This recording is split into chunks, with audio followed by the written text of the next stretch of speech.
अथ श्रीविष्णुसहस्रनामस्तोत्रम् यस्य स्मरणमात्रेण जन्मसंसारबन्धनात् विमुच्यते। नमस्तस्मै विष्णवे प्रभविष्णवे। नमः समस्तभूतानामादिभूताय भूभृते अनेकरूपरूपाय विष्णवे प्रभविष्णवे। वैशम्पायन उवाच श्रुत्वा धर्मान् शेषेण पावनानि च सर्वशः युधिष्ठिरः शान्तनवं पुनरेवाभ्यभाषत। युधिष्ठिर उवाच किमेकं दैवतं लोके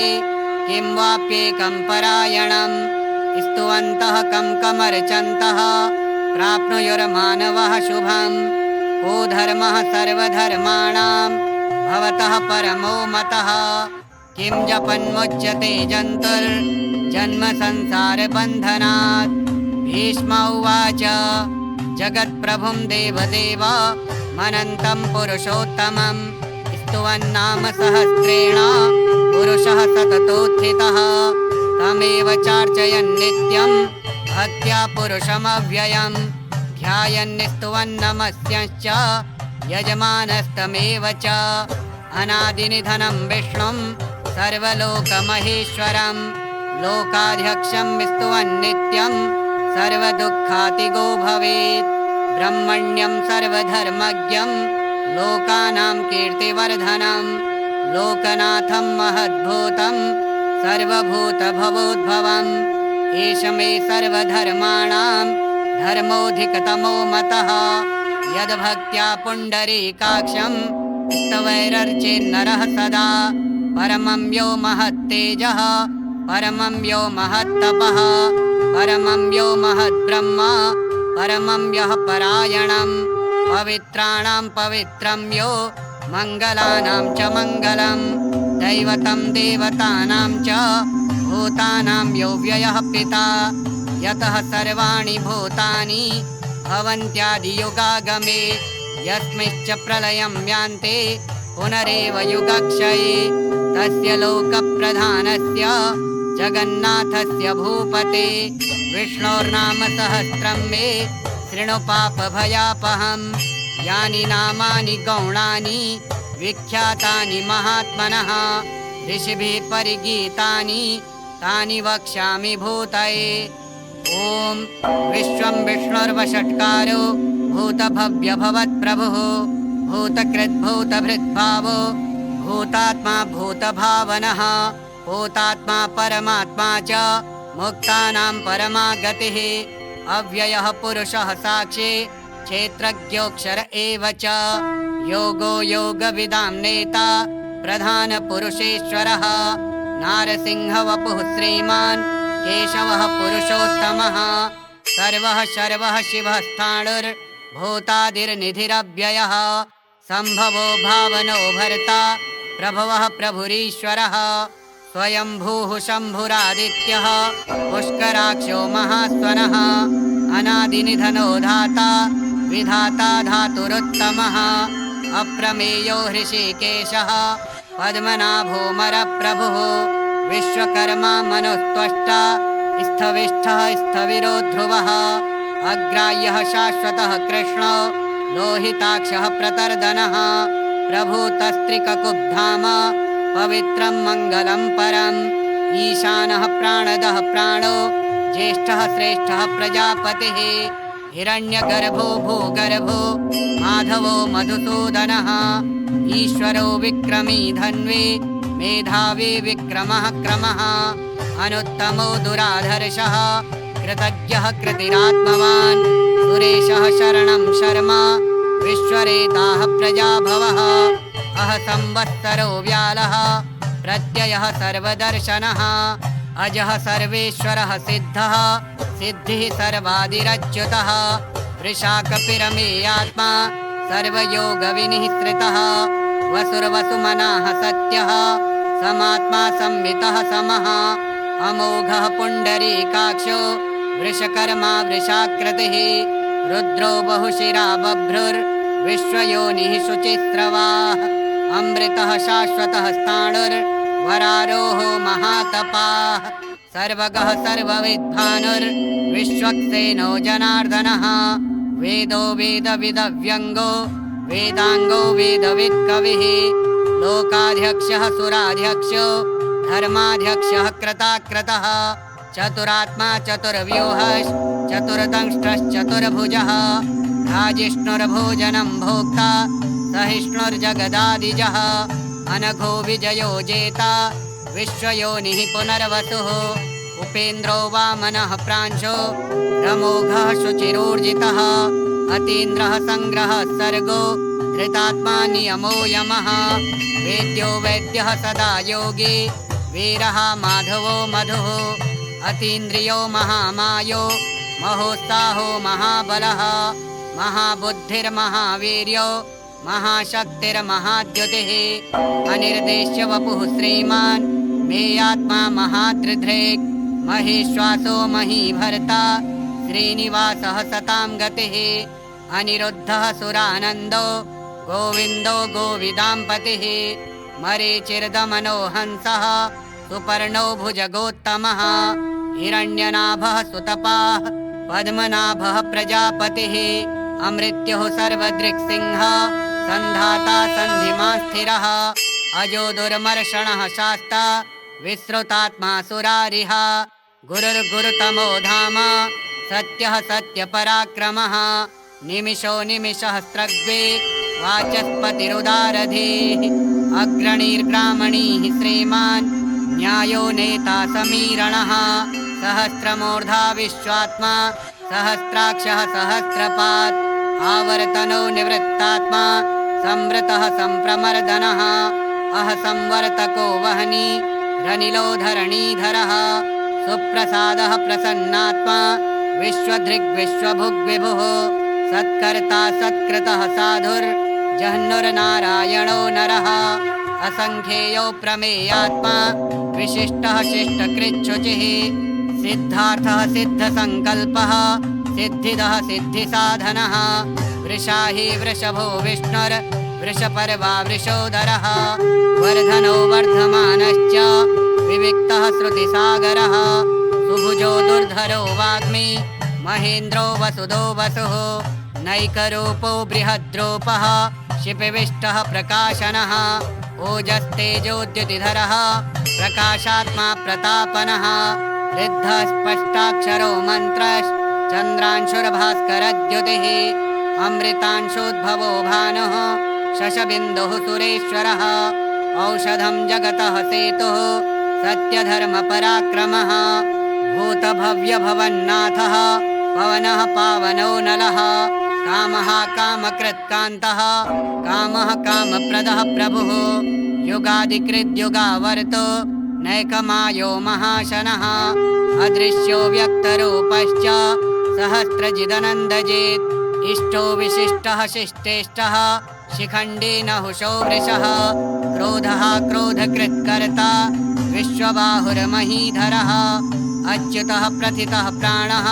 प्राणदो वासवानुजः अपां निधिरधिष्ठानमप्रमत्तः प्रतिष्ठितः स्कन्दः स्कन्दधरो धुर्यो वरदो वायुवाहनः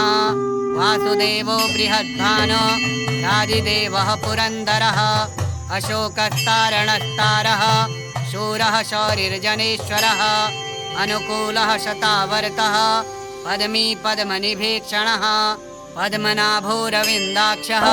पद्मगर्भः शरीरभृत् महरिद्धिर्वृद्धो वृद्धात्मा महाक्षो गरुडध्वजः अतुलः शरभो भीमः समयज्ञो हविर्हरिः सर्वलक्षणलक्षण्यो लक्ष्मीवान् समितिञ्जयः विक्षरो रोहितो मार्गो हेतुर्दामोदरः सः महीधरो महाभागो वेगवानमिताशनः उद्भवः शोभणो देवः श्रीगर्भः परमेश्वरः करणं कारणं कर्ता विकर्ता गहनो गुहा व्यवसायो व्यवस्थानः संस्थानः स्थानदो ध्रुवः पररिद्धिः परमस्पष्टस्तुष्टः पुष्टः सुभीक्षणः रामो विरामो विरजो मार्गो नेयो नयो नयः वीरः शक्तिमतां श्रेष्ठो धर्मो धर्मविदुत्तमः वैकुण्ठः पुरुषः प्राणः प्राणदः प्रणवः पृथुः हिरण्यगर्भः शत्रुघ्नो व्याप्तो वायुरधोक्षजः ऋतुः सुदर्शनः कालः परमेष्ठी परिग्रह उग्रः संवत्सरो दक्षो विश्रामो विश्वदक्षिणः विस्तारः स्थावरस्थाणुः प्रमाणं बीजमव्ययम् अर्थोऽनर्थो महाकोशो महाभोगो महाधनः अनिर्विण्णः स्थविष्ठो भूर्धर्मयूपो महामखः नक्षत्रनेमिर्नक्षत्री शमः श्यामः समीहनः यज्ञयुज्यो महीज्यश्च क्रतुः सत्रं सतां गतिः सर्वदर्शी विमुक्तात्मा सर्वज्ञो ज्ञानमुत्तमम् सुब्रतः सुमुखः सूक्ष्मः सुघोषः सुखदः सुरेत् मनोहरो जितक्रोधो वीरबाहुरविदारणः स्वापनः स्ववशो व्यापी नैकात्मा नैककर्मकृत् वत्सरो वत्सलो वत्सी रत्नगर्भो धनेश्वरः धर्मगुप्धर्मकृद्धर्मी सदसच्छरमक्षरम् अविज्ञाता सहस्रांशुर्विधाता कृतलक्षणः गभस्तिनेमिः सत्त्वस्थः सिंहो भूतमहेश्वरः आदिदेवो महादेवो देवेशो देवभृद्गुरुः उत्तरो गोपतिर्गोप्ता ज्ञानगम्यः पुरातनः शरीरभूतभृद्भोक्ता कपीन्द्रो भूरि दक्षिणः सोमपो मृतपः सोमः पुरुजित्पुरुषोत्तमः विनयो जयः सत्यसन्धो दाशार्हः सात्वतां पतिः जीवो विनयिता साक्षी मुकुन्दो मितविक्रमः अम्भोनिधिरनन्तात्मा महोदधिशयोऽन्तकः अजो महार्हः स्वाभाव्यो जितामित्रः प्रमोदनः आनन्दो नन्दनो नन्दः सत्यधर्मा त्रिविक्रमः महर्षिः कपिलाचार्यः कृतज्ञो मेदिनीपतिः त्रिपदस्त्रिदशाध्यक्षो महाशृङ्गः कृतान्तकृत् महावराहो गोविन्दः सुषेणः कनकाङ्गदी गुह्यो गभीरो गहनो गुप्तश्चक्रगदाधरः वेदाः स्वाङ्गोजितः कृष्णो दृढः सङ्कर्षणोच्युतः वरुणो वारुणो वृक्षः पुष्कराक्षो महामनाः भगवान् भगहानन्दे वनमाली हलायुधः आदित्यो ज्योतिरादित्यः सहिष्णुर्गतिसत्तमः सुधन्वाखण्डपरशुर्दारुणो द्रविणप्रदः दिवि स्पृक्सर्वदृग्व्यासो वाचस्पतिरयो निजः त्रिसामा सामगः साम निर्वाणं भेषजं भिषक् सन्न्यासकृच्छमः शान्तो निष्ठा शान्तिः परायणम् शुभाङ्गः शान्तिदः स्रष्टा कुमुदः कुवलेशयः गोहितो गोपतिर्गोप्ता वृषभाक्षो वृषप्रियः अनिवर्ते निवृत्तात्मा संक्षेप्ता क्षेमकृच्छिवः श्रीवत्सवक्ष्याः श्रीवासः श्रीपतिः श्रीमताम्बरः श्रीदः श्रीशः श्रीनिवासः श्रीनिधि श्रीविभावनः श्रीधरः श्रीकरः श्रेयः श्रीमान् लोकत्रयाश्रयः वक्षः स्वङ्गः शतानन्दो नन्दिर्ज्योतिर्गणेश्वरः विजितात्मा विधेयात्मा सत्कीर्तिश्चिन्न संशयः उदीर्णः सर्वतश्चक्षो रनीशः शाश्वतस्थिरः भूषयो भूषणो भूतिर्विशोकः शोकनाशनः अर्चिष्मानर्चितः कुम्भो विशुद्धात्मा विशोधनः अनिरुद्धो प्रतिरथः प्रद्युम्नो मितविक्रमः कालनेमिनिः वीरः शौरिः शूरजनेश्वरः त्रिलोकात्मा त्रिलोकेशः केशवः केशिहा हरिः कामदेवः कामपालः कामीकान्तः कृतागमः अनिर्देश्य वपुर्विष्णुर्वीरोऽनन्तो धनञ्जयः ब्रह्मण्यो ब्रह्मकृद्ब्रह्म ब्रह्म ब्रह्म विवर्धनः ब्रह्मविद्ब्राह्मणो ब्रह्मी ब्रह्मज्ञो ब्राह्मणप्रियः महाक्रमो महाकर्मा महातेजा महोरगः महाक्रतुर्महायज्वा महायज्ञो महाहविः स्तव्यः स्तवप्रियः स्तोत्रं स्तुतिः स्तोतारणप्रियः पूर्णः पूरयिता पुण्यः पुण्यकीर्तिरनामयः मनोजवस्तीर्थकरो वसुरेता वसुप्रदः वसुप्रदो वासुदेवो वसुर्वसुमना हविः सद्गतिः सत्कृतिः सत्ता सद्भूतिः सत्परायणः शूरसेनो यदुश्रेष्ठः सन्निवासः सुयामुनः भूतावासो वासुदेवः सर्वासु निलयो नलः दर्पः दर्पदो दृप्तो दुर्धरोऽथापराजितः विश्वमूर्तिर्महामूर्तिर्दीप्तमूर्तिरमूर्तिमान् अनेकमूर्तिरव्यक्तः शतमूर्तिः शताननः एको नैकः सवहकः किं यत्तत्पदमनुत्तमम् लोकबन्धुर्लोकनाथो माधवो भक्तवत्सलः सुवर्णवर्णो हेमाङ्गो वराङ्गश्चन्दनाङ्गदी वीरः विषमः शून्यो घृताशीरचलश्चलः अमानीमानदो मान्यो लोकस्वामी त्रिलोकधृक् सुमेधा मेधजो धन्यः सत्यमेधाधराधरः तेजो वृषोद्युतिधरः सर्वशस्त्रभृताम्बरः प्रग्रहो निग्रहो व्यग्रो नैकशृङ्गो गदाग्रजः चतुर्व्यूहश्चतुर्गतिः चतुरात्मा चतुर्वेदविदेकपात् समावर्तो निवृत्तात्मा दुर्जयो दुरतिक्रमः दुर्लभो दुर्गमो दुर्गो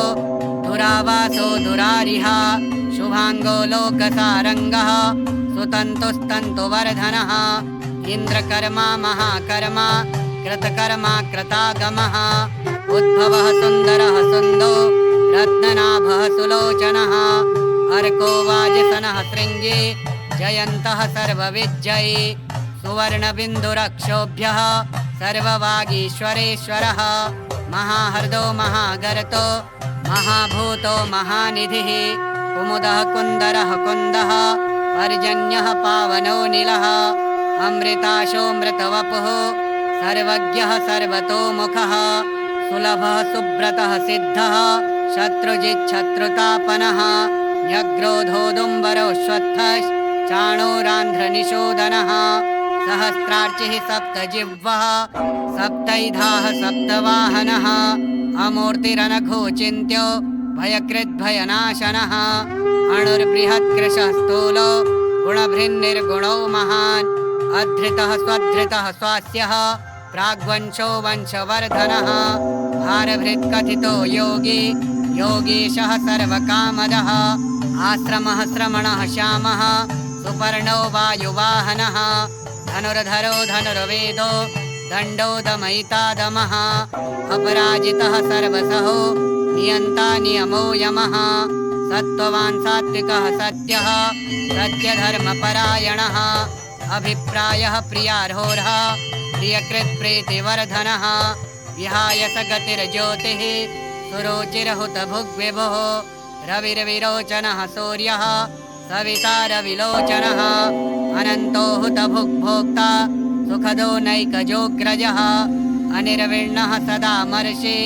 लोकाधिष्ठानमद्भुतः सनातनतमः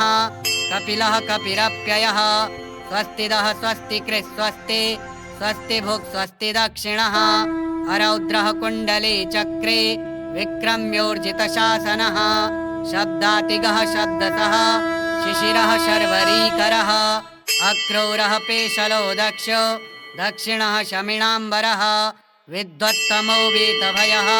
पुण्यश्रवणकीर्तनः उत्तारणो दुष्कृतिः पुण्यो दुःस्वप्ननाशनः वीरः रक्षणः सन्तो जीवनः पर्यवस्थितः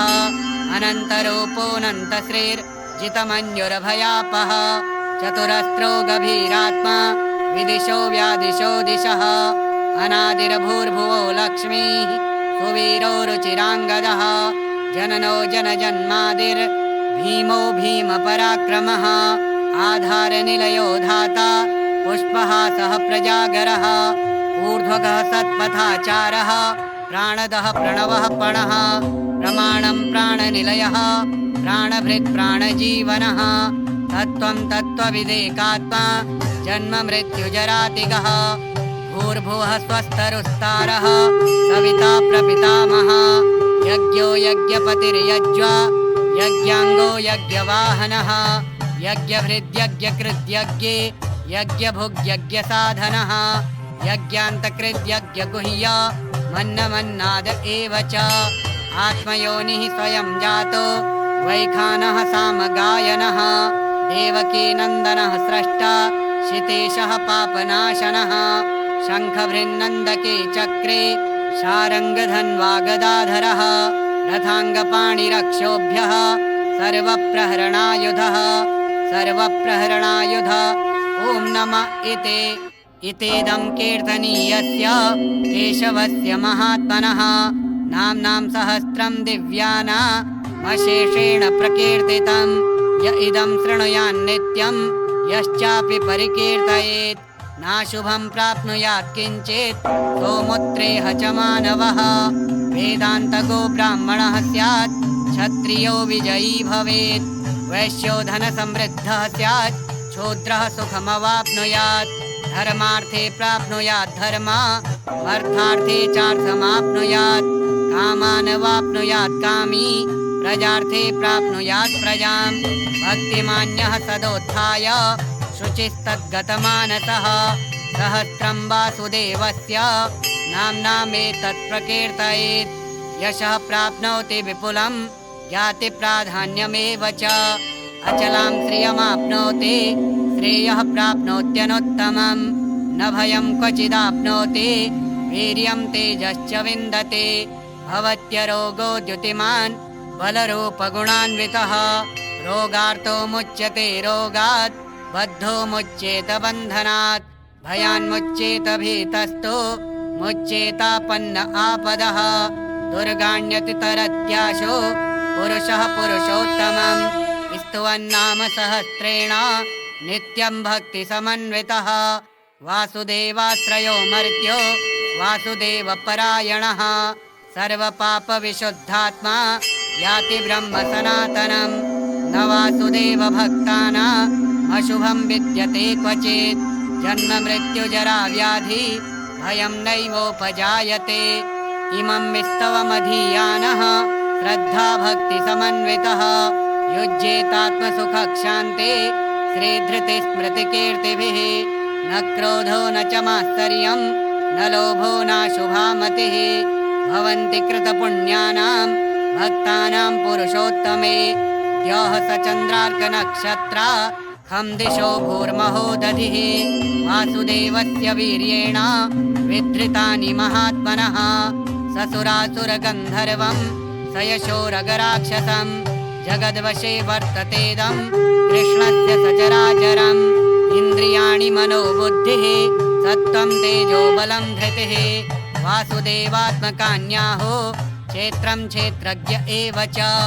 सर्वागमानामाचारः प्रथमं परिकल्पते आचार्यप्रभवो धर्मो धर्मस्य प्रभुरच्युतः ऋषयः पितरो देवा महाभूतानि धातवः जङ्गमा जङ्गमं चेदं जगन्नारायणोद्भवं योगो ज्ञानं तथा साङ्ख्यं विद्याः शिल्पादिकर्म च वेदाः शास्त्राणि विज्ञानमेतत्सर्वं जनार्दनात् एको विष्णुर्महद्भूतं पृथग्भूतान्यनेकशः त्रीन् लोकान् व्याप्य भूतात्मा भुङ्क्ते विश्वभुग्व्ययः इमं विस्तवं भगवतो विष्णोर्व्यासेन कीर्तितं पठेद्य इच्छेत् पुरुषः श्रेयः प्राप्तुं सुखानि च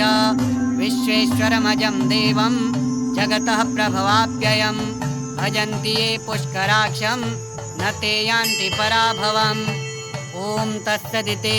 श्रीमहाभारते शतसाहस्र्यां संहितायां वैयासिक्यामानुशासनिके पर्वणि भीष्मयुधिष्ठिरसंवादे श्रीविष्णोर्दिव्यसहस्रनामस्तोत्रं हरिः ॐ तत्सत् हरिः ॐ तत्सत् हरिः ॐ तत्सत्।